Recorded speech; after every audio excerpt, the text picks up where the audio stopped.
दोस्तों जय मसीह। प्रभु यीशु मसीह के नाम में आप सभी का बहुत बहुत स्वागत। आज के 90वें दिन पर डे 9 बहुत सारा काम परमेश्वर कर रहा है। इस प्रोग्राम के माध्यम से हजारों की तादाद में लोग ब्लेस हो रहे हैं। स्पिरिचुअली आत्मिक क्षेत्र में खरी शिक्षा, सही शिक्षा लोगों के बीच में पहुंच रही है, और जिसके लिए मैं सिर्फ और सिर्फ मसीहा को, यीशु को धन्यवाद देता हूं।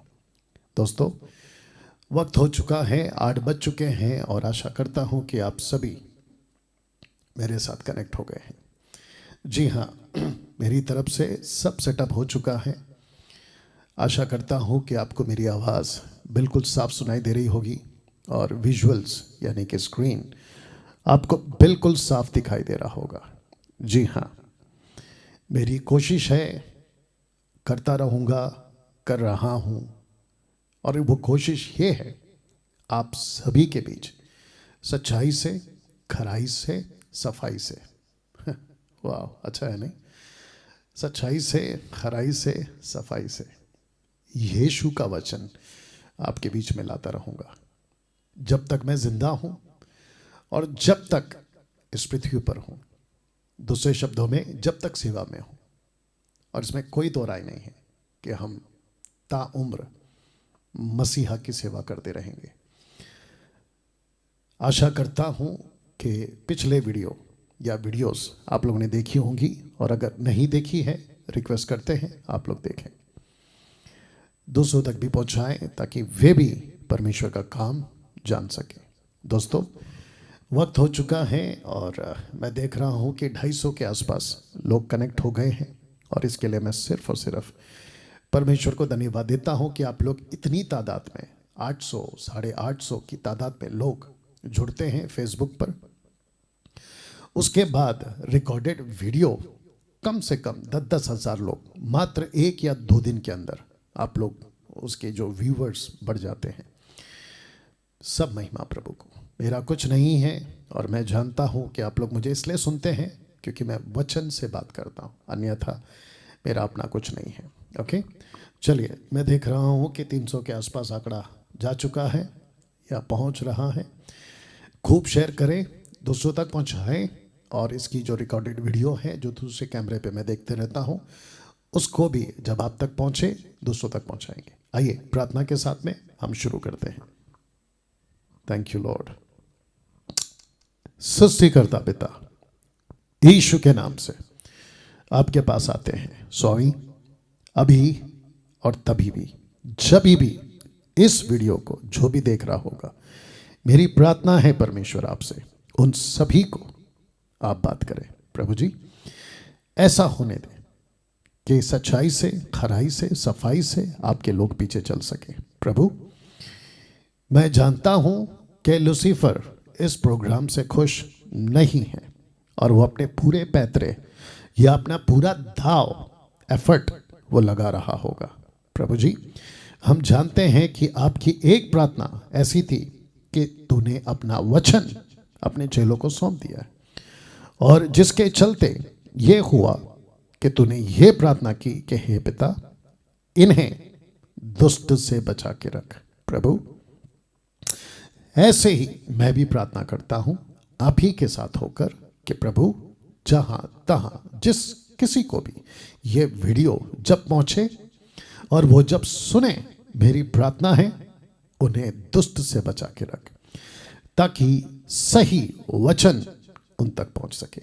आदर, महिमा, सम्मान आपको देता हूं। ये प्रार्थना यीशु के नाम से मांगते हैं, सुने और दया से कबूल करें। सब लोग बोलेंगे आमीन।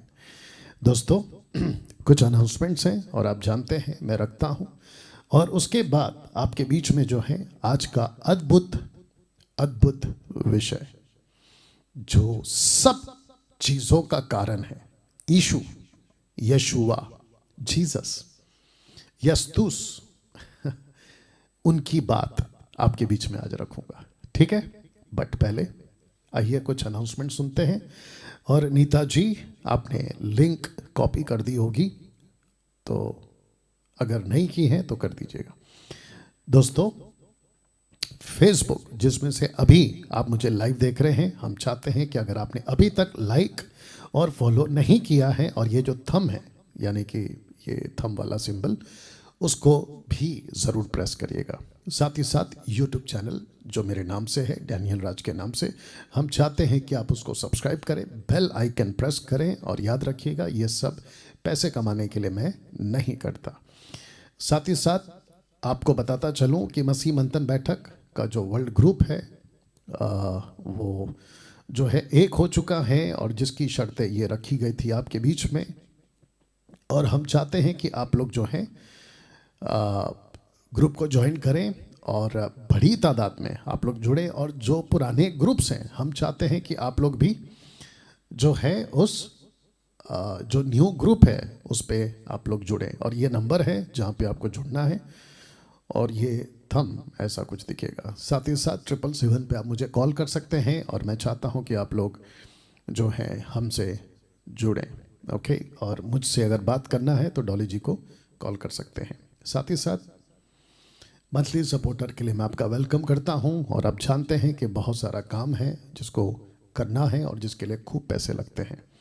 साथ ही साथ मैं डैनियल राज इस चर्च में यहाँ मुंबई में मैं मिनिस्ट्री करता हूं, और मैं चाहता हूं कि आप लोग सभी मुझे यहाँ पे देख सकते हैं, मिल सकते हैं, और बिल्कुल ठीक ऐसे ही स्लाइड्स के साथ, पावर पॉइंट्स के साथ, विद प्रोजेक्टर आपको जो है बातें सिखाने को या सीखने को मिलेंगी। कार पार्किंग है, वॉशरूम्स हैं, एयर कंडीशन हॉल है, सब चीज़ों की सुविधा है, और प्लस पॉइंट बच्चों की संडे क्लास भी वहाँ चलती है। तो मैं आपका वेलकम करता हूँ। अधिक जानकारी के लिए पास्टर अजय साहब को आप कॉल कर सकते हैं ना। दोस्तों, आज का एपिसोड, आज का जिसको कहते हैं शिक्षा, उसको हम शुरू करेंगे।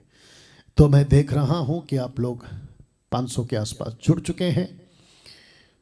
रिक्वेस्ट है, आप जितने जुड़ रहे हैं प्लीज़ आप लोग दूसरों के साथ इसको शेयर करें, वॉच पार्टी करें और अपनी उंगलियां चलाते रहें जब जब आपको ठीक लगे, ओके।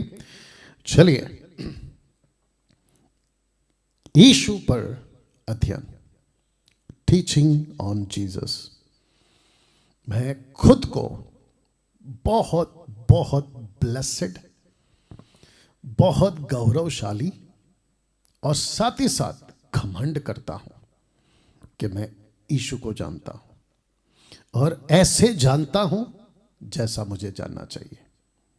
पतरस कहता है, पहला पतरस 4:11 में, ऐसे बोलो जैसे बोलना चाहिए। मैं मसीह को ऐसे जानता हूं जैसा पहली सदी की कलीसिया जानती थी। वाह, मेरी पूरी कोशिश है आपको भी मैं ऐसे ही पेश करूं इस मसीहा को जैसे पहले सदी के लोग जानते थे या पेश करते थे। पतरस, जिसने जानकर उल्टा क्रूस पे लटक कर अपनी जान दे दी और लाखों लोगों को गवाही दी। पौलुस, जो जेल में कैद हो गया इसी मसीहा के लिए, और जिसने कहा मैं कोई मिलावट नहीं करता बल्कि सच्चाई से मसीहा का प्रचार करता हूं। वैसे पहली सदी की कलीसिया तीसरी सदी आने तक, जब संस्था नहीं थी, किसी प्रकार का कॉन्स्टेंटाइन ने ऐसा कोई लीगलाइज रूल पास नहीं किया था क्रिश्चियनिटी के ऊपर कि अब इनको कोई नहीं सताएगा। तब तक जो सच्चाई से, खराई से दुख उठाकर मसीहा और मसीहत चली, वैसे ही आपके बीच में पेश करूंगा और करता रहूंगा। तो फिर से कहता हूं, मुझे घमंड है, मैं बहुत गौरव फील करता हूं, अभिमान महसूस करता हूं कि मैं इस मसीहा को जानता हूं, जिसने आज से 2023 साल पहले इसी जमीन के ऊपर अपनी जान दी। पैदा हुआ, जिया 3.5 साल, क्रूस पर मारा गया यहूदियों के द्वारा गलत इल्जाम के चलते, रोम की सरकार में, और तीसरे दिन जी उठा। 40 दिन के बाद बादलों पर उठा लिया गया। आमीन। इस यीशु का अध्ययन बड़े जबरदस्त तरीके से आपके पास लेकर आया हूं, और मेरी विनती है अभी जो देख रहे हैं लाइव, बहुत ध्यान से देखना, और साथ ही साथ जो रिकॉर्डेड वीडियो आप देखेंगे आप भी बहुत ध्यान से देखिएगा कि यीशु को जब आप सीख रहे हैं कैसा है, किस तरीके से आपको यीशु को समझना है, सबसे पहला एक स्लाइड आपके बीच में रख रहा हूं और वह है यह। लिखा है पूरा विश्व यही जानना चाहता है कि यीशु कौन है। Who is Jesus? यीशु कौन है? तो जिसके चलते एक ऐसा सेवक जिसका नाम था पौलुस, और वो कहता है प्रेरितों की किताब 9:5 में, the book of Acts chapter 9 verse 5 में, उसने पूछा जब उसको दर्शन मिला, जब वो घोड़े से नीचे गिर गया और रोशनी उसके ऊपर आई और एक आवाज उसको सुनाई दी, हे शाऊल, हे शाऊल, तू मुझे क्यों सताता है? और ये भाषा थी जिसमें यीशु ने बात की, और वो है इब्रानी भाषा। एक्ट्स चैप्टर 27 में पढ़ लीजिएगा। और जब वो नीचे गिरा तो उसके मुंह से पहला शब्द निकला, तू कौन है? जो स्कूल में बच्चे पढ़ते हैं, जब उनके पास में टीचर, कॉन्वेंट स्कूल में खासकर जब पढ़ाते हैं यीशु की बातें, तो बच्चे पूछते हैं यीशु कौन है। कॉलेजेस में जब उनके पास में पुस्तक के माध्यम से या किसी भी सब्जेक्ट के माध्यम से यीशु की बात आती है, तो वो बच्चे जवान पूछते हैं तू कौन है। सड़क पर आपको जब यीशु का पर्चा मिलता है या बाइबल मुफ्त में बांटी जा रही होती है, तब आपके मन में ये प्रश्न उठता है, ये यीशु कौन है? आप जब किसी 5 स्टार होटल में जाते हैं और वहां के ड्रॉ खींचने पर आपको गिडियंस की बाइबल मिलती है, जो कि बहुत अच्छा काम कर रहे हैं गिडियंस वाले, और वहां पर आप जब पढ़ते हैं प्रश्न उठता है, ये यीशु कौन है? Who is this Jesus? वैसे ही सोशल मीडिया पर या सोशल प्लेटफॉर्म पर आपको जब मसीहा की बातें साल में 3 बार, Christmas, Good Friday, Easter Sunday, आपके मन में प्रश्न उठता है, तू कौन है? आज आपको जवाब देने जा रहा हूं। ये वीडियो आपकी मदद करेगा, मेरे हिंदू भाई आपकी मदद करेगा, मुस्लिम्स आपकी मदद करेगा, बौद्धिस्ट आपकी मदद करेगा, विश्व का वो सब इंसान जो अभी मेरी हिंदी भाषा समझ रहा है आपको मदद करेगा। यीशु तू कौन है? एक विश्वासी को यीशु के प्रति पूरी जानकारी और सही ज्ञान रखना जरूरी है। और जो मुझे अभी देख रहा है, same goes with you also, आपके लिए भी यही है। यीशु एक ऐसा व्यक्ति था जिसके पैदा होते ही कैलेंडर के 2 टुकड़े हो गए। दूसरे शब्दों में, कैलेंडर अपने आप को 2 हिस्सों में बांट गया। वो 2 हिस्सा क्या है? BC and AD। BC यानी बिफोर क्राइस्ट, AD एनो डोमिनी, जिसका अर्थ होता है the year of the Lord. जब यीशु पैदा हो गए वहां से AD स्टार्ट हो गया, और जब यीशु नहीं पैदा हुए थे तो उसके पहले जब जिसने इतिहास लिखा वो यही लिखता था, बिफोर क्राइस्ट, मसीहा के पहले। आज भी बिफोर क्राइस्ट, कोई भी हिस्ट्री उठाकर देख लो, ये थे ऐसे मसीहा। और इसको कहते वक्त, इसको सिखाते वक्त मुझे घमंड है। अगर बाइबल के 40 लेखकों से पूछा जाए जिसने बाइबल लिखी, और लिखने में 1600 साल लग गए, 1600 साल यानी कि 16 पीढ़ी खप गई, इसमें खर्च हो गई, 16 पीढ़ियां खत्म हो गई, और तब जाकर ये पुस्तक लिखी गई जिसको कहते हैं बाइबल। ग्रीक वर्ड है बिबलिया। अगर उनसे पूछा जाए 40 को एक साथ खड़ा करके, आप जब बाइबल लिख रहे हैं तो इसका सेंटर कौन था, इस पुस्तक का सेंटर कौन है, तो जानते हो ये 40 क्या जवाब देंगे? वो सब के सब एक ही बात कहेंगे, सिर्फ यीशु, ओनली जीसस, सिर्फ यीशु। वाह! इसलिए बाइबल को आप कहीं से भी पढ़ो आपको यीशु ही मिलेगा, कहीं से भी पढ़ो आपको यीशु ही मिलेगा। अदन की वाटिका में यीशु था।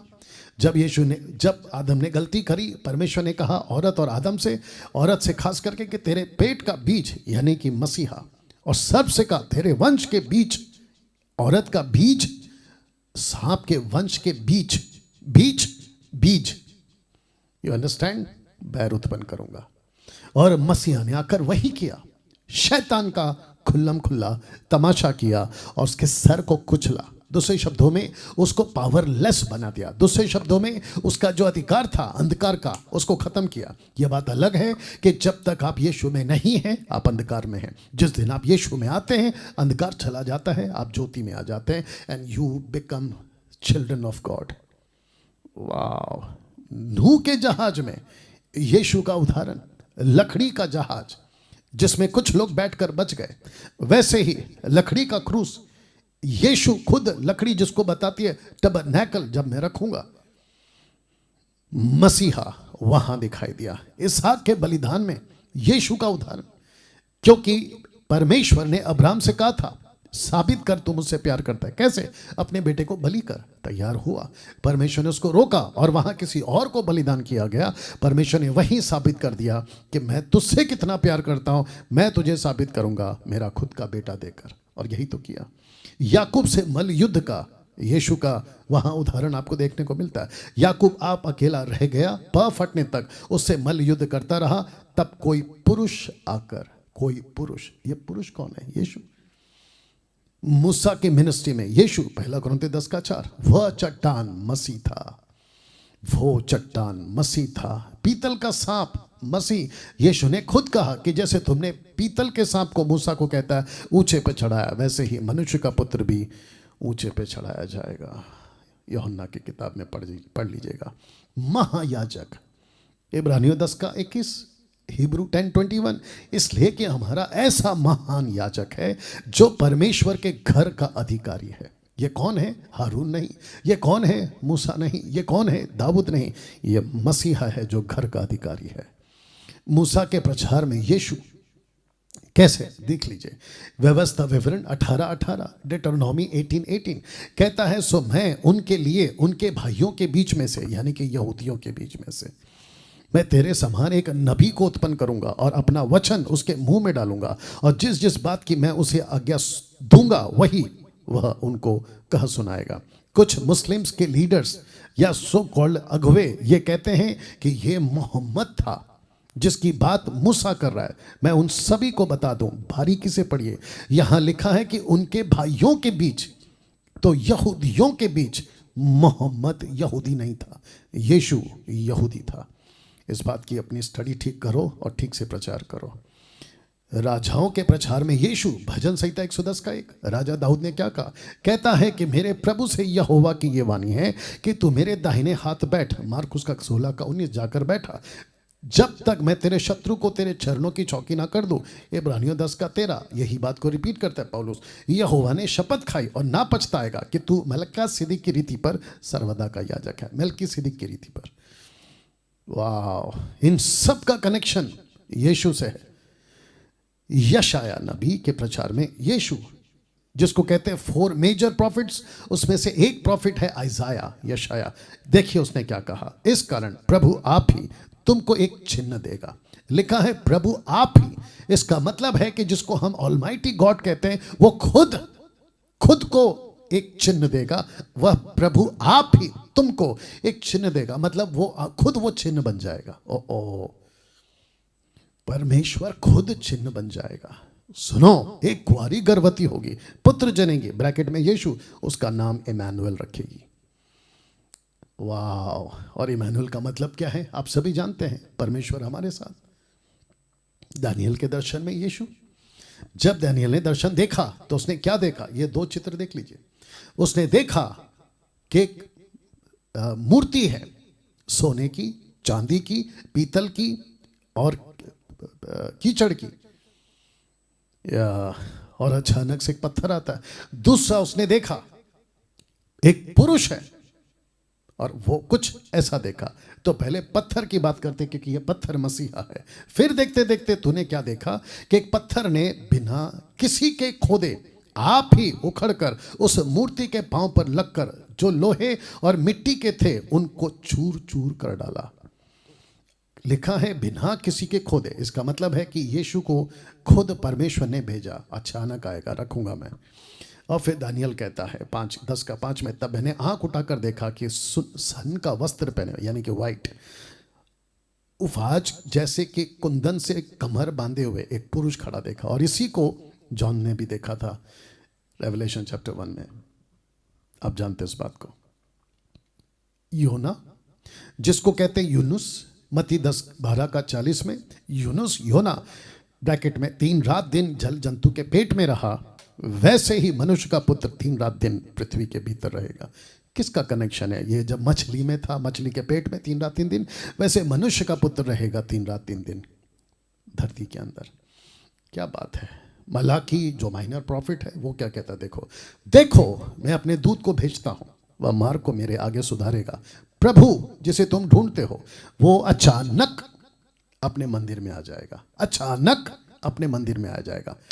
एक दिन यीशु पहुंचे भी, लूका का 4:18 से आगे आप जानते होंगे इस बात को।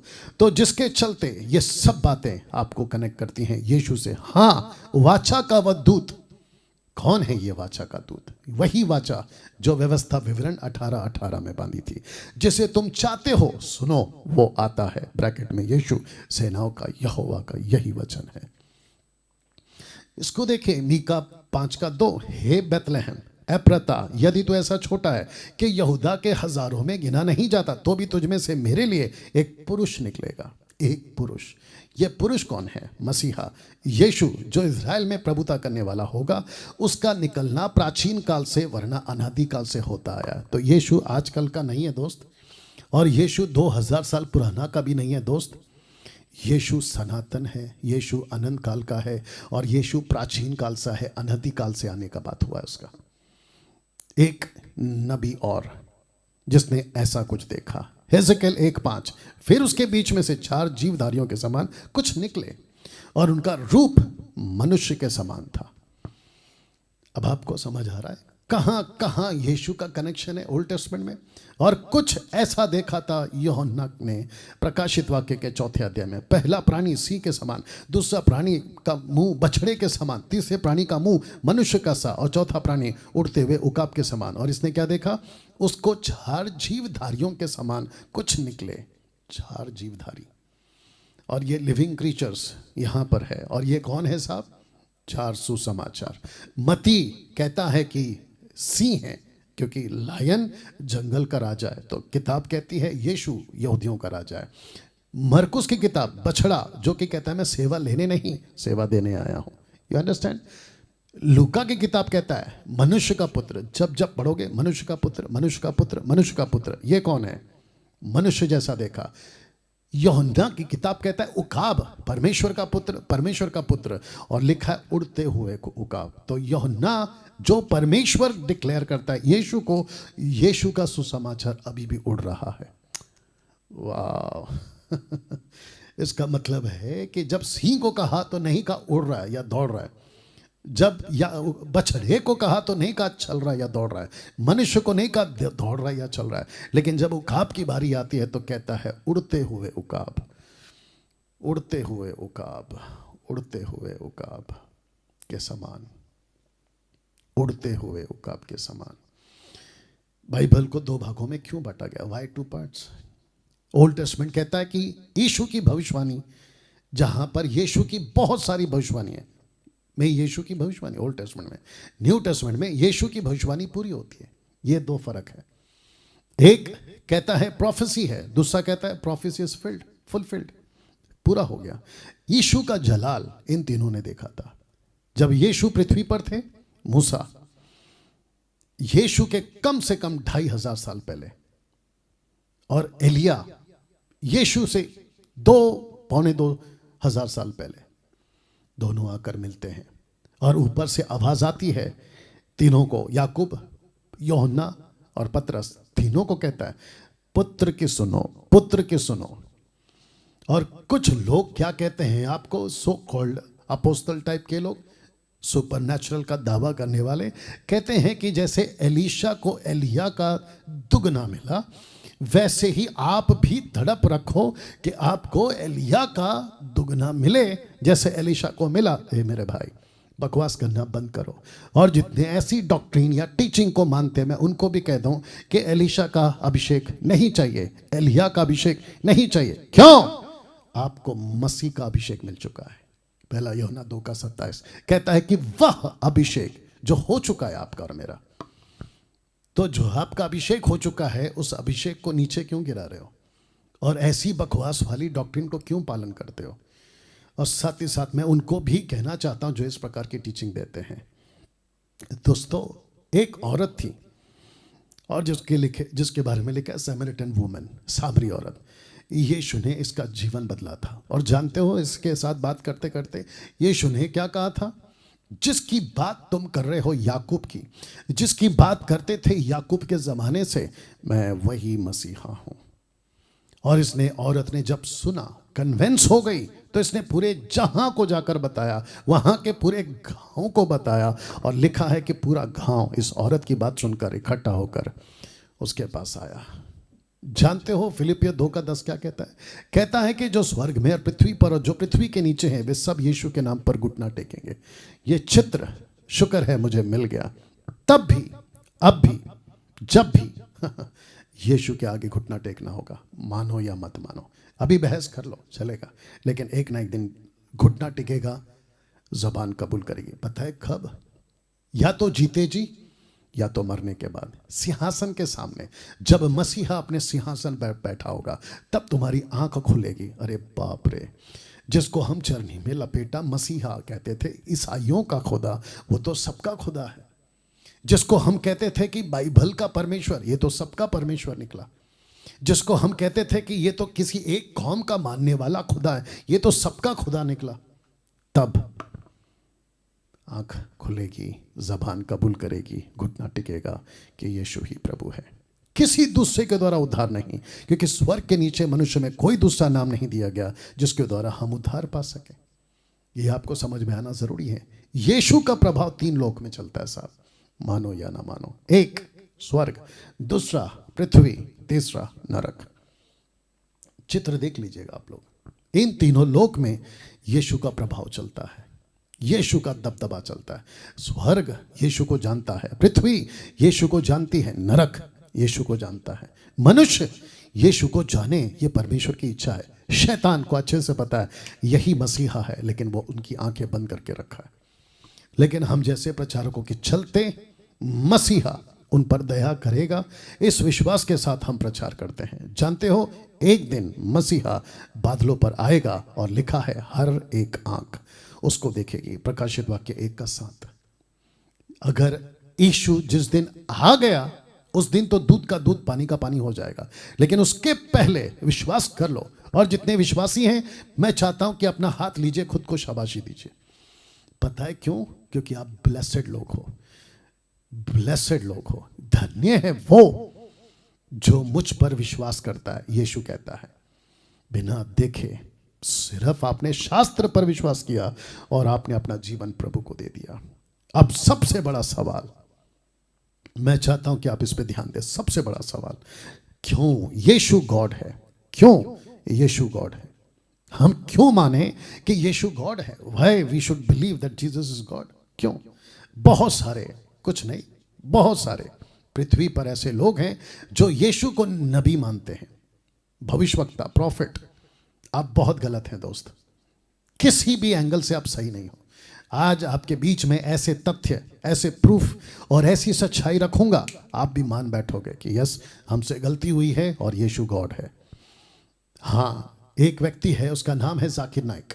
वो कहता है कि बाइबल के अंदर जीसस ने लिखित में कभी नहीं कहा कि I am God and worship me.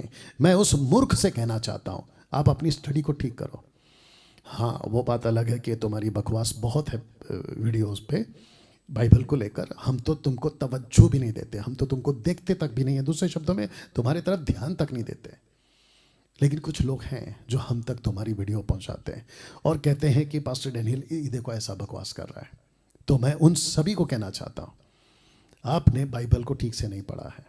तुम कुछ हिस्से उठाकर तुम किसी प्रकार के नतीजे पे नहीं आ सकते। गाड़ी को एक तरफ देखकर गाड़ी नहीं कहते, घर को एक तरफ देखकर घर नहीं कहते। आपको अंदर जाना होता है, चीज़ें देखनी होती है। वैसे ही बाइबल को परखना होगा, देखना होगा, आपको चारों एंगल को जांचना होगा, तब पता चलेगा। ओ यू अंडरस्टैंड? एक ऐसा वचन है, आइए रख दे रहा हूँ, हिंदी और इंग्लिश में दोनों में रख दे रहा हूँ। यूहन्ना 1:1, जॉन 1:1 कहता है कि आदि में वचन था वचन परमेश्वर के साथ था और वचन परमेश्वर था. इन the beginning was the word and the word was God with God and the word was God. In the beginning was the word and the word was with God and the word was God. अब इसको आपके बीच में बारीकी से रखता हूं. सबसे पहले एक व्यक्ति है, मर गया हो, उसका नाम है अहमद शेख, जाकिर नाइक का लीडर या गुरु जो भी है. वो कहता है कि यहां दो शब्द हैं और मैं चाहता हूं कि जहां मैंने एरो किया है आप उसको देख लीजिएगा. तो वहां है थियोन और यहां है थियोस. इसको उठाकर उस महामूर्ख ने एक ऐसा स्टेटमेंट दिया और जिसके चलते कुछ मसीह समाज के लोग और अगुवे कन्विंस भी हो गए. आपके बीच में इसकी पोस्टमार्टम करने जा रहा हूं. अगर समझ आती है समझो, नहीं तो मिलो न्याय के दिन, दूध का दूध और पानी का पानी होगा. अब कुछ कहते हैं कि आदि में वचन था और वचन परमेश्वर के साथ था और वचन परमेश्वर था. तो यहां पे जो दूसरी लाइन पे परमेश्वर है वो कहते हैं कि वो थियोन है और जो वचन परमेश्वर था वो कहते हैं कि वो थियोस है. तो जो थियोन है वो अलग है और जो थियोस है वो अलग है. इसको उठाकर वारे बेटा तो जिसके चलते आपके बीच में ये मैंने दोनों रखा है. तो एक है थियोस और दूसरा है थियोन.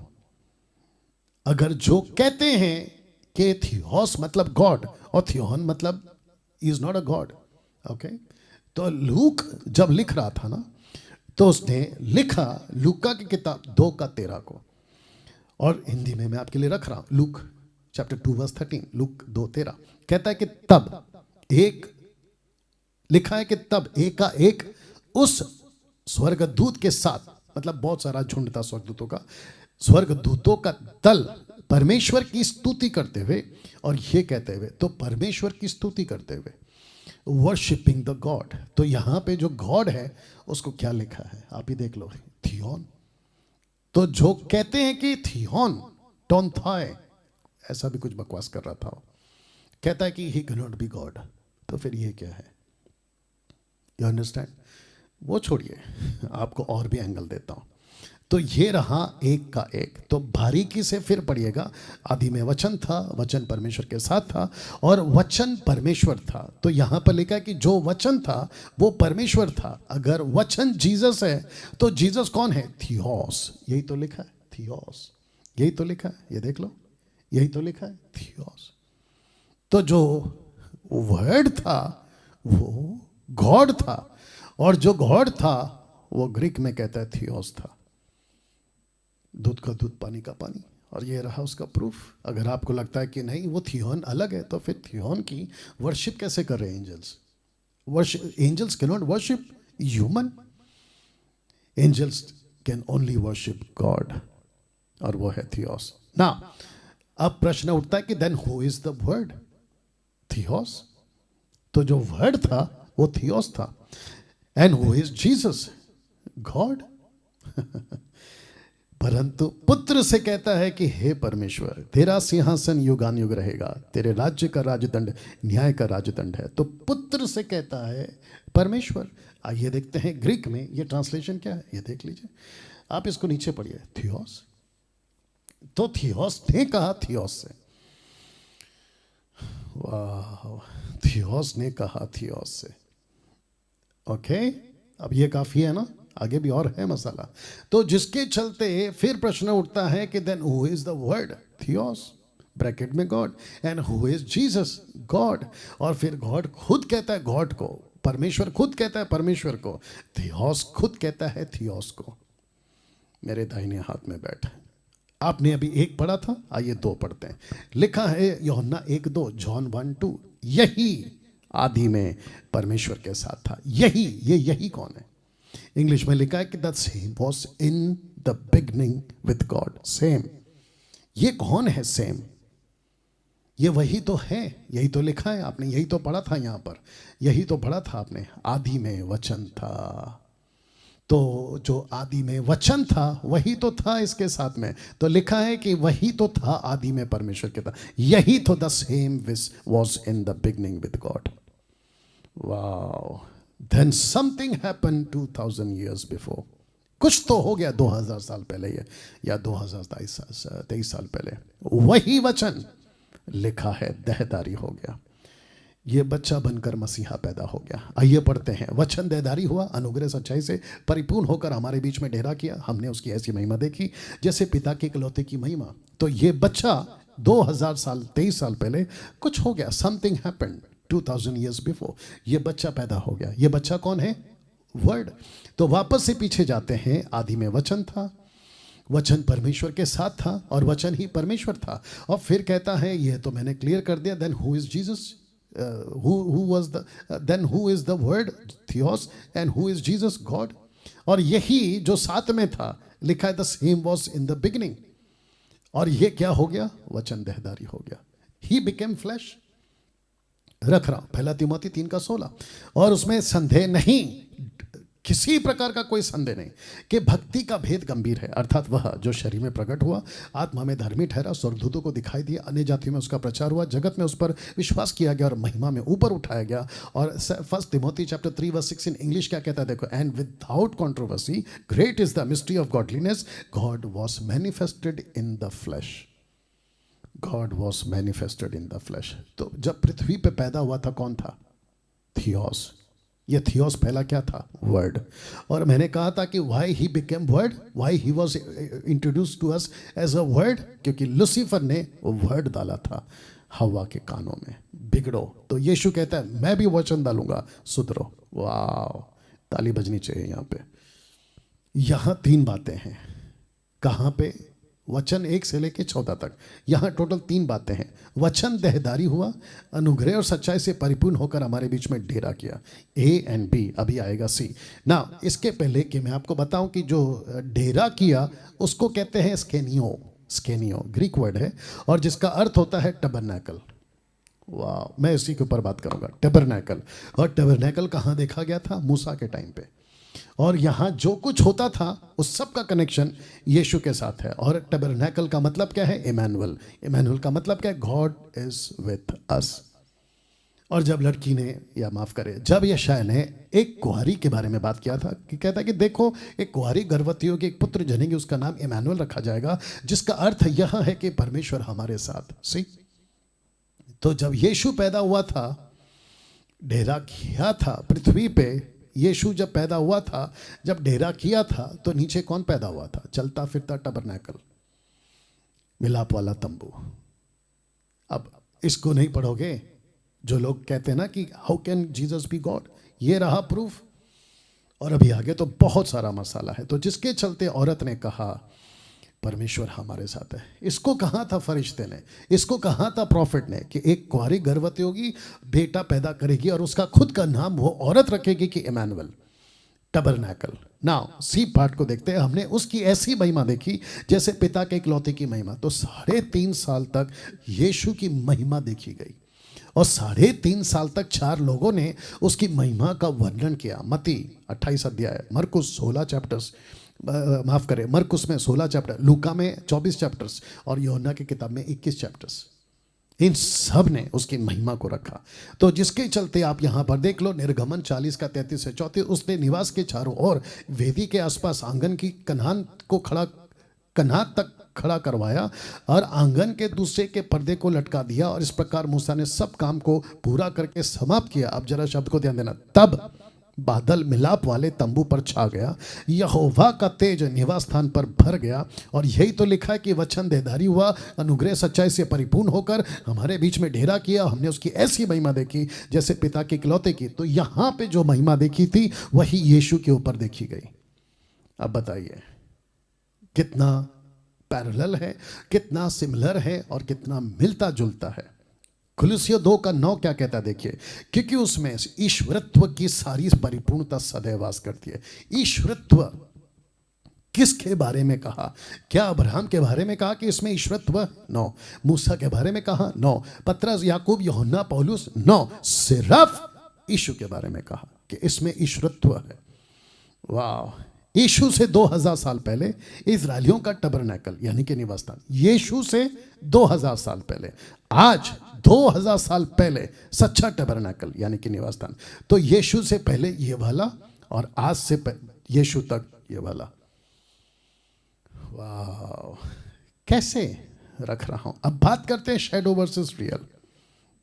इसको और इसको, ये है शैडो और ये है रियल, और यही तो हुआ था। यहां था टबरनैकल शैडो और यहां था रियल। यही आपके बीच में रख रहा हूं, शैडो वर्सेस रियल। आइए पढ़ते हैं इब्रानियों 8:5। सो लिखा है, जो स्वर्ग की वस्तुओं का प्रतिरूप प्रतिबिंब के सेवा करते हैं, जैसे जब मूसा तंबू बनाने पर था तो उसे यह चेतावनी मिली थी कि देख, जो नमूना तुझे पहाड़ पर दिखाया गया था उसके अनुसार सब कुछ बनाना। और हिब्रू ट्रांसलेशन क्या कहता है नमूना को? Who serves unto the example and shadow of heavenly things. Shadow. वाह, तो जिसके चलते मैंने नाम क्या दिया, शैडो वर्सेस रियल। आप जब मसीह को पढ़ते हैं, यीशु के बारे में जानते हैं, तो आपको ऐसे देखना है। तो जिसके चलते शैडो ना, कुलुस्सियों 2:2-3 तक, ताकि उनके मनों में शांति हो, वे प्रेम से आपस में गठे रहें, वे पूरी समझ का सारा धन प्राप्त करें, परमेश्वर पिता के भेद को जो टबरनैकल में था अब यीशु में है, तो भेद को अर्थात मसीहा को पहचान ले। मसीहा कौन है? सीक्रेट है। मसीहा कौन है? मिस्ट्री है। मसीहा कौन है? भेद है। अच्छे को समझ में नहीं आएगा। इसलिए जाकिर नाइक जैसे लोग और उसको मानने वाले लोग कहते हैं कि यीशु कैसे गॉड हो सकता है, वो तो नबी है, तो ये तो मिस्ट्री है, उसको कहाँ से समझ में आएगा। और जो शरीर में है वो तो कभी नहीं समझेगा। कल ही तो कहा था मैंने आप लोगों से। कैसे लग रहा है? इस मसीहा को समझने के लिए आपको अलौकिक बुद्धि या ज्ञान की जरूरत है। सबकी बस की बात नहीं है, तो भूल जाओ उन लोगों को। और ऐसों की वीडियो देखना भी नहीं, और ऐसों की वीडियो को देखकर डाउट भी नहीं लाना कि अरे हाँ यार ये सही बोल रहा होगा। कचरा है वो, नरक का। परमेश्वर पिता के भेद को अर्थात मसीह को पहचान ले, जिसमें बुद्धि और ज्ञान से सारे भंडार छिपे हुए हैं। बुद्धि और ज्ञान से सारे भंडार छिपे हुए। आपको डिग करना होगा, डिग। आपको यीशु को देखना होगा, बैठना होगा, आपको स्टडी करना होगा, तब पता चलेगा। You understand? दूर से मत देखो मसीह को, नजदीक आओ। तो कौन है सच्चा निवास स्थान? यीशु। तो सच्चा निवास स्थान कौन है? तो ओल्ड टेस्टमेंट में क्या था? शैडो।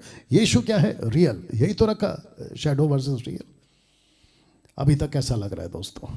ना, मैं चाहता हूं कि जितने फेसबुक पर हैं खूब शेयर करें, दूसरों तक पहुंचाएं। आइए देखते हैं कैसे और क्या क्या कनेक्शंस हैं इन दोनों में। Are you ready for this?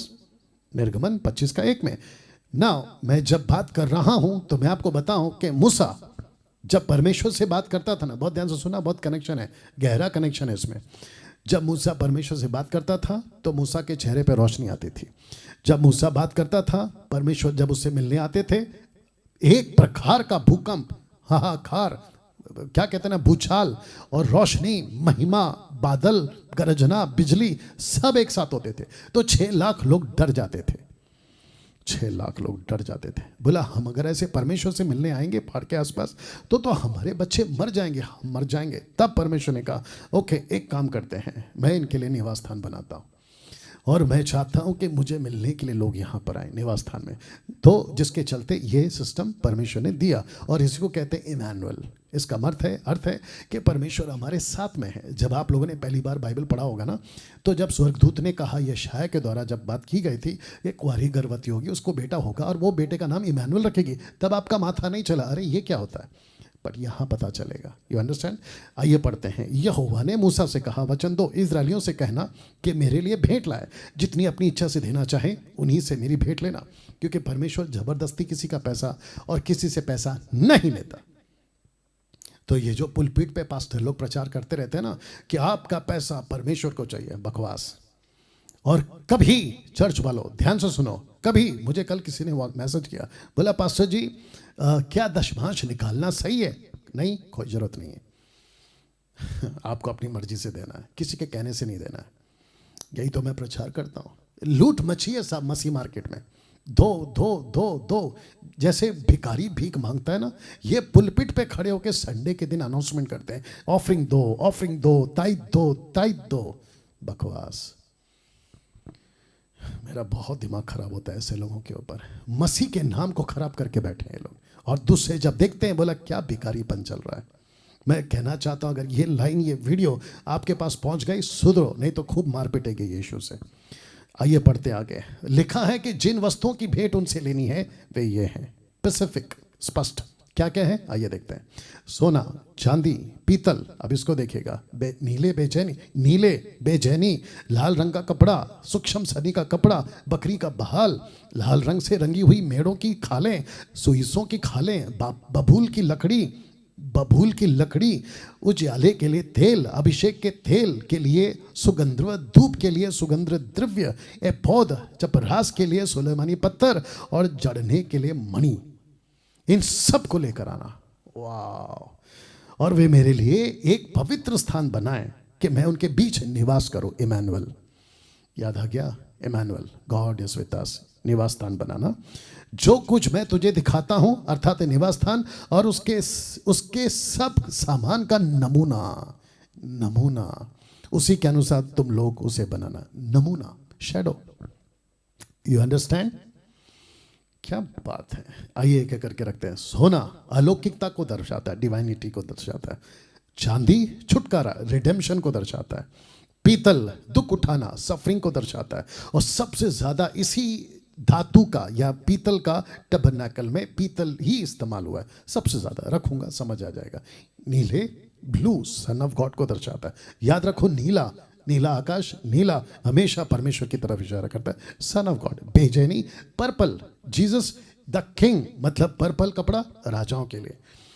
वाह, याद होगा ना क्रूस पे। हाँ, लाल रंग का स्कैरल्ट जो दर्शाता है जीसस द सेवियर, लाल रंग का कपड़ा जीसस को दर्शाता है, सेवियर को दर्शाता है। सूक्ष्म Sunny, fine Lennon, Jesus the perfect man, सिद्ध मनुष्य, उसको दर्शाता है। और ये चारों किताबें हैं, जॉन, मैथ्यू, मार्क, लूक। उल्टा जा रहा है, देख लीजिएगा। जॉन पहले आ गया, मैथ्यू जो पहला था वो बाद में आ गया, मार्क जो उसके बाद आता है, लूका के पहले आ गया, लूका लास्ट में आ गया। इन सब का कनेक्शन इसके साथ है। तो son of God John, Matthew the king, Mark the saviour, Luke perfect man. क्या कनेक्शन है। नहीं, अब आप सोच के देखिए, जब ये लोगों से परमेश्वर मांग रहा था ना, ये सबको जब मांग रहा था ना, और आप लोग जब पढ़ रहे थे ना, आपका दिमाग नहीं चला। इसलिए फिर कहता हूं, बाइबल बोरिंग नहीं है। इसको जरा ठीक से पढ़ोगे और मुझ जैसों को सुनोगे और जो सही प्रचार करते उनको सुनोगे ना, तो आपको मजा आएगा। तो ओल्ड टेस्टमेंट कभी बोरिंग नहीं है। या तो ये सब आपको मैंने बता दिया, ठीक है ना। तो इन सब का कनेक्शन 4 किताबों से। अब बात करते हैं द पर्पस ऑफ टबरनैकल, क्यों कहा परमेश्वर ने निवास स्थान बनाने। आइए 4 कारणों से। तो सबसे पहला, इजरायली परमेश्वर को नहीं जानते थे। अविश्वासी देश से निकल कर आए थे, मतलब ये जहां घूम रहे थे वो अविश्वासियों का क्षेत्र था। कहीं मूर्ति पूजक ना बन जाए। चौथा और आखिरी है, यीशु को इन्हीं में से आना था। यही वजह थी कि टबरनैकल बनाओ। क्यों? ताकि मैं इनको साफ रख सकूं। क्यों? मैं इनको एजुकेट कर सकूं। क्यों? ताकि ये मूर्ति पूजक ना बन जाए। क्यों? ताकि जब मसीहा इनके बीच में पैदा हो तो ये अपने बच्चों को कहानी सुनाए कि एक दिन मसीहा आएगा, एक दिन मसीहा आएगा। वाह! आइए देखते हैं कनेक्शन को। सबसे पहला, जैसे ही टबरनैकल, मिलाप वाला तंबू, उसके गेट के पास जाते तो लिखा है कि टबरनैकल का गेट पर आपको सबसे पहला मृत्यु दिखाई देगी। जानवरों की बलि चढ़ रही है, जानवर मर रहे हैं, जानवरों को काटा जा रहा है। ये देख लीजिएगा। ये क्या दर्शाता है? रोमियो 5:8। परंतु परमेश्वर हम पर अपने प्रेम को इस भलाई से, इस रीति से प्रकट करता है कि जब हम पापी थे तभी मसीह हमारे लिए मरा। तो बकरी का लहू क्यों बहाता था? पाप के लिए। यीशु का लहू क्यों बहा? पाप के लिए। और वैसे ही पौलुस कहता है आपको भी संसार के लिए मरना पड़ेगा। यही तो लिखा है रोमियो 6:8 में। सो यदि हम मसीह के साथ मर गए तो मरो मसीह के लिए, मर जाओ संसार के लिए, लालच के लिए, पाप के लिए, घमंड के लिए, वो चीज जो आज आपको मसीह से दूर कर रही है, मर जाओ। व्यभिचार के लिए मर जाओ, पॉर्न वीडियोस के लिए मर जाओ, उल्टी सीधी हरकतों के लिए मर जाओ। मसीह जीवन जीना आसान नहीं है साहब। मसीह बनना आसान है, बने रहना नहीं। दिमाग में रखिएगा इस बात को। निर्गमन 27:1-2। फिर वेदी को बबूल की लकड़ी के 5 हाथ लंबी 5 हाथ चौड़ी बनवाना, वेदी चौकोर हो, उसकी ऊंचाई 3 हाथ की हो और उसके चारों कोनों पर 4 सिंग बनवाना, और वे उस समेत एक ही टुकड़े की हो। उस समेत एक ही टुकड़े की हो, मतलब लकड़ी भी एक ही टुकड़े का और पीतल भी एक ही टुकड़े का। उसे पीतल से मड़वाना। पीतल, और पीतल क्या दर्शाता है अभी बताता। सफरिंग, दुख उठाना। लकड़ी किसको दर्शाता है वो भी बताऊंगा। वेदी को बबूल की लकड़ी से क्यों और उसे पीतल से मड़वाना क्यों, क्वेश्चन मार्क। तो पीतल और लकड़ी, और ये उसका दोनों का मिश्रण। तो ऐसे बना था पीतल लकड़ी से। कौन सी लकड़ी? बबूल की लकड़ी। अब जानना चाहते हैं बबूल की लकड़ी क्यों? बबूल की लकड़ी यीशु का शरीर से जन्म लेना। वाह। पीतल से मड़वाना, यीशु का दुख उठाना। तो लकड़ी क्या है? शरीर। मैं रखूंगा अभी। लकड़ी किसको दर्शाता है? शारीरिक शरीर को। पीतल किसको दर्शाता है? दुख उठाने को।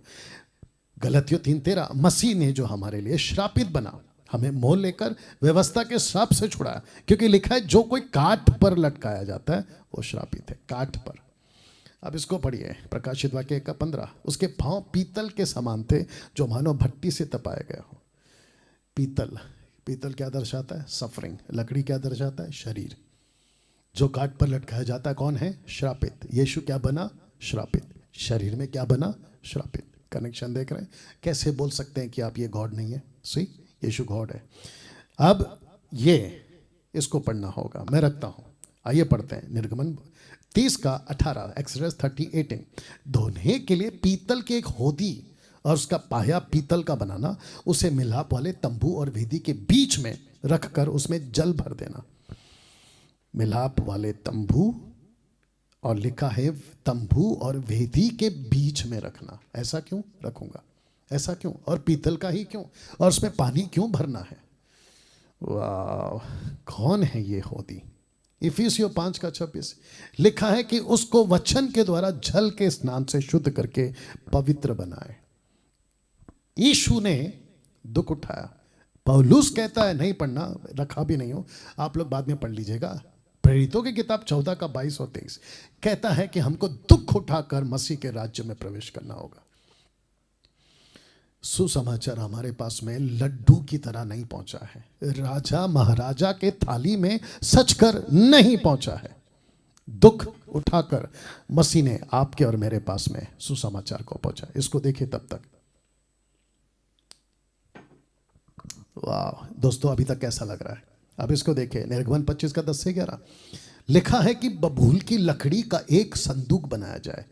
इसको कहते हैं संदूक, आर्क, जिसको लेकर दाऊद गया था, जिसको लेकर दाऊद नाचा था। अब आपको नाचना है ना, तो पहले इसको उठाओ। वचन 11, उसको चौके सोने से भीतर और बाहर मड़वाना। तो इसका क्या कनेक्शन है देखिएगा। ये था संदूक, इसको कहते हैं आर्क, और ये 2 धातु से बना था, सोना और लकड़ी।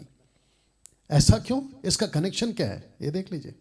तो ये बना था सोना से और लकड़ी से, जिसके लिए एरो दे दिया। अब इसका अर्थ क्या है? इसका कनेक्शन यीशु से क्या है? 100% ह्यूमन एंड 100% गॉड।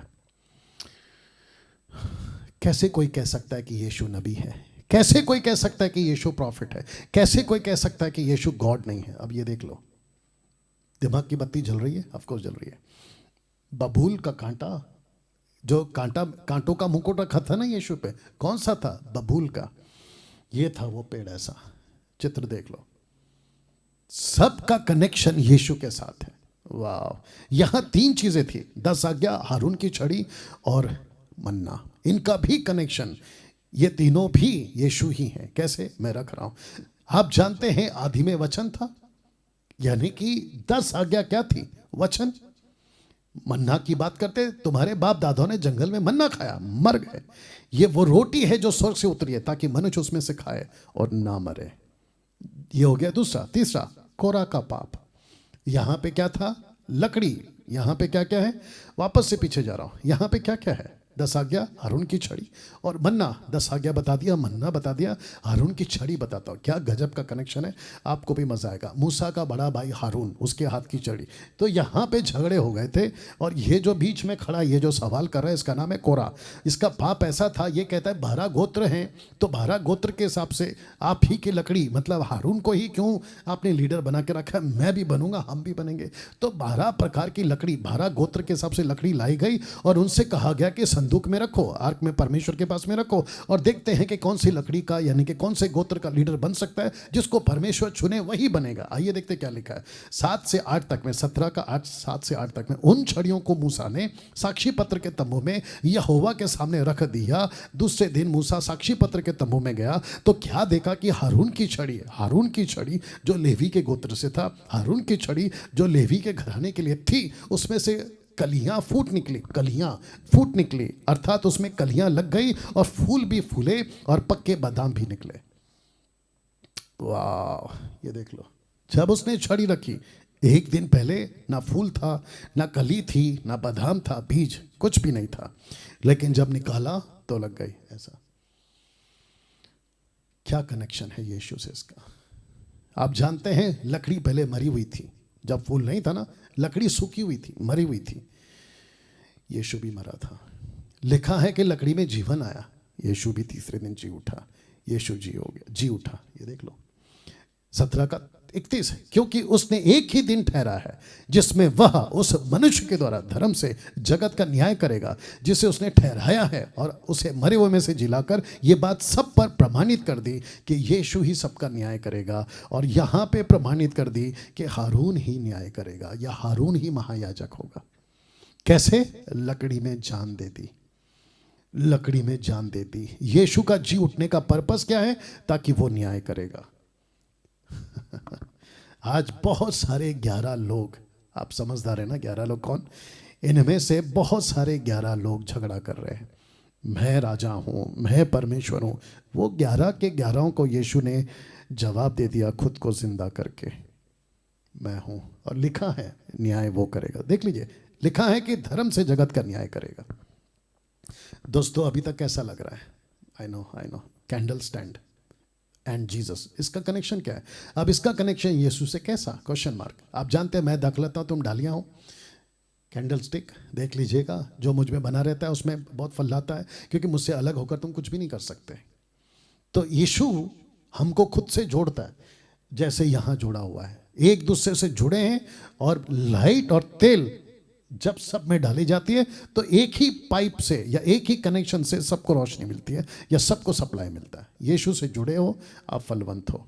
अब इसका कनेक्शन यीशु से, जिसको कहते हैं रोटी, ब्रेड या शो ब्रेड या जो भी, यूहन्ना का 6 का 32 और 35 तक। यीशु ने उससे कहा, मैं तुमसे सच सच कहता हूं, मूसा ने तुम्हें वो रोटी स्वर्ग से ना दी, परंतु मेरा पिता तुम्हें सच्ची रोटी स्वर्ग से देता है, क्योंकि परमेश्वर की रोटी वही है जो स्वर्ग से उतरकर जगत को जीवन देती है। तब उन्होंने उससे कहा, हे प्रभु, ये रोटी हमें सर्वदा दिया कर। यीशु ने उससे कहा, जीवन की रोटी मैं हूं। और यहाँ 12 प्रकार की रोटी होती थी, आप चाहे तो गिन लीजिए, 12 गोत्र। तो यीशु कहता है, मैं यहूदा के गोत्र से निकला हूं, वो रोटी। अब आपको टेबल पे पड़ी रोटी नहीं खाना है, आप यीशु के पास में हैं, यीशु का वचन सुनते हैं, वही रोटी है। बाकी आप लोग समझदार हैं। अब कनेक्शन, अब इसका कनेक्शन यीशु से कैसे? महायाजक की बात कर रहा हूं, इब्रानियों 6 का 20, जहां यीशु मलकासिदक की रीति पर सदा काल का महायाजक बनकर हमारे लिए अगुवा की रीति पर प्रवेश किया। तो यीशु ने इस मंदिर पर, जैसे हारून प्रवेश करता था साल में एक बार, यीशु कहता है मैं हमेशा के लिए प्रवेश कर चुका हूं। तो आपको किसको फॉलो करना है? हारून को? नहीं। आपको किसको फॉलो करना है? मूसा को? नहीं। आपको किसको फॉलो करना है? एलिया को? नहीं। आपको किसको फॉलो करना है? अब्राहम को? नहीं। आपको यीशु को फॉलो करना है। क्यों? क्योंकि यीशु हमेशा का महायाजक है, और एक ही बार गया, और किसी बकरी का, मुर्गी का नहीं, खुद का लहू बहाया। दोस्तों कैसा लग रहा है? अब पर्दे की बात करते हैं। ये पर्दा कौन है? ऑफ कोर्स यीशु। कैसे? आइए बताते हैं। इब्रानियों 10 का 19 से 20 में लिखा है, सो हे भाइयों, जबकि हमें यीशु के लहू के द्वारा उस नए और जीवित मार्ग से पवित्र स्थान में प्रवेश करने का हिया हो गया, जो उसने पर्दे अर्थात अपने शरीर में से होकर हमारे लिए अभिषेक किया। पर्दे से होकर अर्थात शरीर से होकर। तो ये पर्दा कौन था? यीशु का शरीर। और हम कैसे, हमारा अभिषेक किसने किया? इसी शरीर से हमारा अभिषेक हुआ है। क्या बात है। इसलिए फिर कहता हूं कि यहाँ वहाँ अभिषेक के चक्कर में मत भागो। और ना ही कोई कहता है ना कि गाढ़ा अभिषेक था, मोटा अभिषेक था, पतला अभिषेक था। बकवास बकवास। धूप जलाने की वेदी। आइए इसका कनेक्शन, अब इसका कनेक्शन यीशु से कैसे, आइए पढ़ते हैं। अब ये सारा कुछ आपके बीच में रखा है निर्गमन 30वां अध्याय वचन 1 से 10 तक में। धूप जलाने के लिए बबूल की लकड़ी की वेदी बनाना, यानी कि शरीर यीशु, उसकी लंबाई 1 हाथ, चौड़ाई 1 हाथ की हो, वह चकोर हो, उसकी ऊंचाई 2 हाथ की हो, उसके सींग और उस टुकड़े से बनाए जाएं, और वेदी के ऊपर वाले पल्ले चारों ओर के अलंगों सोने की चौके सोने से मढ़वाना, उसकी चारों ओर सोने की एक बाड़ बनाना, और उसकी बाड़ के नीचे उसके दोनों पल्ले से सोने के दो टुकड़े बनाकर उससे दोनों लंगन और लगाना, और उसके उठाने के डंडों के खानों को का काम देंगे। देखिए आप जब इसको पूरा पढ़ोगे ना तो सोना लकड़ी, सोना लकड़ी, सोना लकड़ी। आइए पढ़ते हैं इब्रानियों 7 का 22। सो यीशु एक उत्तम वाचा का जीवन ठहरा, माफ करना जामीन ठहरा। वे तो बहुत से याजक बनते आए, इसका कारण यही था कि मृत्यु उन्हें रहने नहीं देती थी, पर यह युगान युग रहता है, इस कारण उसका याजक पद अटल है। तो यहाँ याजक क्या करता था? धूप जलाता था। धूप का धुआं और कैंडल स्टैंड का लाइट, मैं रखूंगा अभी, कैंडल स्टैंड का लाइट और धूप का धुआं, और ये धूप और लकड़ी और सोना कौन है? यीशु। 100% ह्यूमन, 100% गॉड। तो कहता है कि जो याजक तब काम करते थे वो नहीं टिकते थे, क्यों? मौत आ जाती थी उनको। लेकिन यहां क्या कहता है? पर ये युगान युग रहता है, क्योंकि यीशु परमेश्वर है, मनुष्य नहीं। वो मरा लेकिन वो हमेशा के लिए जीवित है, इस कारण उसका याजक पद अटल है। धूप जलाने का पद अटल है। यही तो लिखा है ना, धूप का जलाने का मतलब है प्रार्थना। यीशु क्या करते हैं? इब्रानियों 7 का 25 में लिखा है कि वो विनती करते रहते हैं। वाह। इसलिए जो उसके द्वारा परमेश्वर के पास आते हैं वह उनका पूरा पूरा उद्धार कर सकता है, क्योंकि वह उनके लिए विनती करने को सर्वदा जीवित है। सो ऐसा ही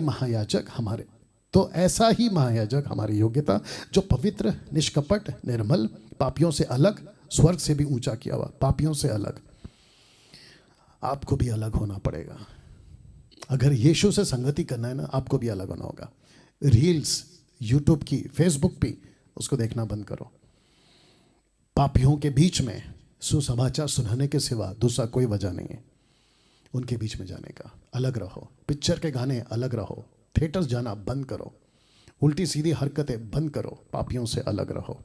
यीशु रहता था अलग, स्वर्ग से भी ऊंचा किया हुआ, और उन महायाजकों की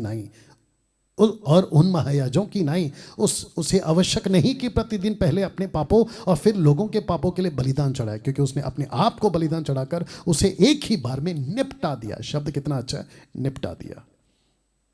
अब बात करते हैं यहाँ की, क्योंकि वक्त को ध्यान रखना। यहाँ पूरा अंधेरा होता था, क्योंकि पूरा ढका होता था, तो यहाँ पूरा अंधेरा होता था। तो प्रश्न उठता है, तो अति पवित्र स्थान का रास्ता कौन दिखाता था? ये देख लीजिए, रास्ता कौन दिखाता था? क्योंकि लाइट्स नहीं है वहाँ पे, लाइट नहीं है तो अंधेरा। और याद रखो, यहाँ स्टैंड है, वहाँ स्टैंड नहीं है। अति पवित्र स्थान में स्टैंड नहीं है, लाइट नहीं है, पवित्र स्थान में लाइट है। तो रास्ता कौन दिखाता था? यूहन्ना 8:12। तब यीशु ने फिर लोगों से कहा, जगत की ज्योति मैं हूँ, जगत की ज्योति मैं हूँ। जो मेरे पीछे चलेगा वह अंधेरे में ना चलेगा, परंतु जीवन की ज्योति पाएगा। प्रार्थना का धुआं और यीशु की रोशनी। तो ये होता था धुआं, ये होती थी रोशनी। तो यीशु जगत की रोशनी है, यीशु वो धुआं है, यीशु वो याजक है, और जिसके चलते जो धुआं है ना वो रास्ता दिखाता था। प्रार्थना का धुआं और यीशु की रोशनी आपको अति पवित्र स्थान में ले जाएगी। वाह, कैसा लग रहा है? थाली बजाकर परमेश्वर को धन्यवाद दीजिए। अब इसकी बात करते हैं। इन दोनों के बीच कुछ नहीं है। किसके? इस करूब और उस करूब के बीच में कुछ नहीं है। टोटल गैप है। देखो, टोटल गैप है। ऐसा क्यों? परमेश्वर ने कहा, मूसा, जब तुम मिलाप वाले तंबू और खास करके संदूक बनाओगे, आर्क, तो 2 करूब बनाना, एंजल्स के पंख बनाना, लेकिन दोनों के बीच में जगह खाली रखना। ऐसा क्यों? अब इसका कनेक्शन क्या है? परमेश्वर को मूर्ति पूजा पसंद नहीं है। इसके बीच में कुछ नहीं होना चाहिए, और यही वजह है। ना क्रूस की पूजा करो, ना तस्वीर की पूजा करो यीशु की, ना किसी भी प्रतिमा की पूजा करो। जो बाइबल के संत थे, वो चाहे कोई भी हो, किसी की तस्वीर मत रखो। गले में लॉकेट पहनना यीशु का बंद करो, क्योंकि परमेश्वर को मूर्ति पूजा से नफरत है। कैसा लगा? अब अंत में 2 बातें उसको बताकर खत्म करूंगा। नंबर 1, इजरायली तब, कलीसिया अब। आइए देखते हैं। इजरायली चली थी परछाई के पीछे, हम चल रहे हैं सच्चाई के पीछे। वाह, वापस बोलो। इजरायली चले थे परछाई के पीछे, हम चल रहे हैं सच्चाई के पीछे। यह फर्क है। दूसरा, एक ही महायाजक तब भी और एक ही महायाजक अब भी।